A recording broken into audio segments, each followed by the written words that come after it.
দুপুর বন্ধুরা, আজকে আমি আমার ভিডিওটা এখান থেকে স্টার্ট করছি। দেখো, আজকে মাংস রান্না করব, মানে চিকেন রান্না করব।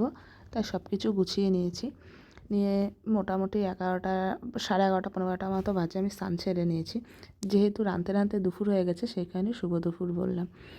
তা দেখো, শীতের দিন আমি একটু তাড়াতাড়ি স্নান করে নিয়েছি। তা কড়াইতে দেখো তেল দিয়ে দিয়েছি। তেলটা একটু গরম হলে তার মধ্যে হলুদ দিয়ে দেবো, দিয়ে আলুগুলোকে ভালো করে ভেজে নেব। তো দেখো, আলুগুলোকে ভেজে নিচ্ছি, আর এইদিকে ফোনটা আবার উবুর হয়ে যাচ্ছিলো, আর সেখানে ফোনটাকে ঠিক করে নিলাম। নিয়ে দেখো, মাংসের নুন আর হলুদ দিয়ে ভালো করে একটুখানি মেখে রাখবো, ম্যারিনেট করে রেখে দেবো। তারপর দেখো, ভালো করে ঝাঁকিয়ে নিলাম, হচ্ছে না দেখে সে লাস্টে হাত দিয়ে মেখে নিতে হচ্ছে। ভালো করে মেখে নিচ্ছি। ভালো করে মেখে নেওয়ার পরে এদিকে আলুগুলোকে ভেজে নিচ্ছি। দেখো, আলুগুলো ভাজা হয়ে গেলে তারপরে বসাবো। এদিকে আলুগুলো ভাজা হয়ে গেছে। দেন আমি দেখো মাংসটাকে কষিয়ে নিচ্ছি, একটু তাড়াতাড়ি কাজকর্ম করে নিচ্ছি। আজকে আমি সেদিনকেই তোমাদেরকে বললাম, যেহেতু পৌষ সংক্রান্তিতে আমাদের মধ্যে পিঠা করে না, সেহেতু আমার পিঠা করা হয়নি, তাই আজকে করব বলে। এদিকে দেখো, মাংসটা কষানো হচ্ছে। মাংসটা জল দিইনি, ঢেকে ঢেকেই কষিয়ে নিচ্ছি। এদিকে ভাতটাও এদিকে হয়ে গেছে। তা ভাতটাকে সরিয়ে দিলাম, সরিয়ে দিকে রেখে দিলাম। ওইদিকে গ্যাস ওভেনে বসিয়ে রাখলাম।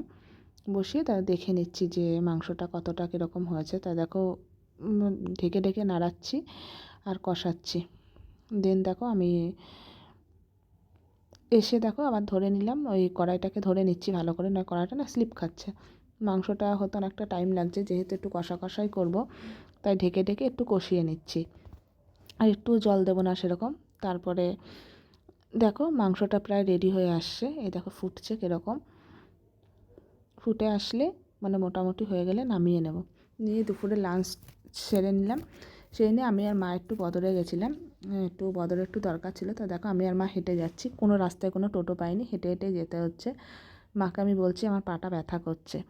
যাই হোক, আর দেখো পুকুরটা দেখো। তারপর আমরা চলে গেছিলাম একটা রূপার দোকানে, একটা জুয়েলারি শপ, রূপার দোকানে একটু রূপোর একটা জিনিস নেওয়ার ছিল। তা দেখো, এখানে লক্ষ্মীনারায়ণের কী সুন্দর একটা ছিল, মূর্তি ছিল, দেখতেও সুন্দর লাগছে। দিয়ে আসার সময় আমি হেয়ার ব্যান্ডটা কিনে নিয়ে এসেছি। তোমরা হেয়ার ব্যান্ডটা দেখে বলো তো কীরকম লাগছে। আমার বেশ ভালোই লাগছিলো, রোজ হেয়ার ব্যান্ড, ওটা কিনে নিয়েছি। এদিকে বাড়িতে এসেছি। বাড়িতে এসে দেখো, আমি সেদিনকে বললাম যে যেহেতু সেদিনকে পিঠে করা হয়নি, তাই এদিকে তেলের পিঠেগুলো ভেজে নেওয়া হচ্ছে। তেলের পিঠা যেহেতু করার আমাদের নিয়ম নেই, সেহেতু মনু মানে আমার ছোটো পিসি ভেজে দিচ্ছে তেলের পিঠেগুলো। দেখো কীরকম ফুলকো ফুলকো ফুলছে, পুরো লুচির মতো মনে হচ্ছে পিঠেগুলো।